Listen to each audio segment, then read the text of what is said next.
So stranding events are really tragic, but they also give us an opportunity to get a really close look at these animals. As part of the work that's been done here in this stranding event, there have been some full necropsies done to get a really good view of the health of the animals and how pathology or illness may or may not contribute to what's happening here. So it'll be really interesting to see what happens with the data that's been collected as a result of this work.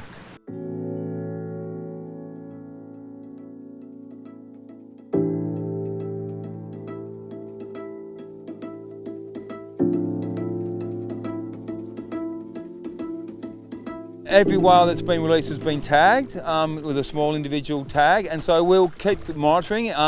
There may be a few that may restrand, unfortunately, but we expect that by far the majority will head out to sea, but we'll certainly keep surveillance and monitoring for those ones that do restrand, and then we'll assess their condition if and when that happens. Priority still is the rescue and release of those remaining animals and any others that we identify that restrand.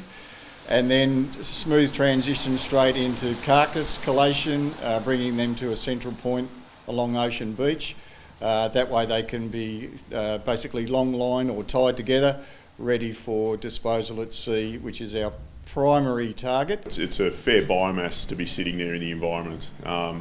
So that's always a risk when we've got animals on the beach and their material is sort of leaching into the water and it will attract something in. The plan at this stage is to release these carcasses at sea. That will be some distance offshore.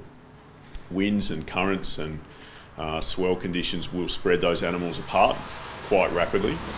There's a lot of biomass out there in the ocean already, and we're not really significantly adding to that.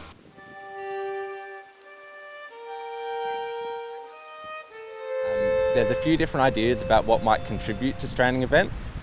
One of the big ones is probably the geography of the area. So if you look at this beach in particular, there have been lots of strandings over the years in this spot, including with this same species 2 years ago. So a place like this may be a natural whale trap. So it's an area where the environment, where maybe the slope of the beach, the shape of the harbour itself with the opening, and the action of the tides may just mean that the animals either can't see the shallow water as they approach it, or they get stuck for one reason or another. Ocean Beach in Macquarie Harbour is a global hotspot for mass strandings of these whales, the longfin pilot whales, and also sperm whales. There is certainly some local characteristics that lead to this spot being repeatedly a site for mass whale stranding. So we're experienced and we've developed some very special techniques that are adapted to the local conditions, and so we're getting better all the time. I think last time was probably a bit more full on because it was our first one, and it's obviously double the amount of whales this time. So, and it was a bit of a learning curve for everyone, whereas this time I think everyone involved knew what we had to do. We had it down pat, a bit of muscle memory.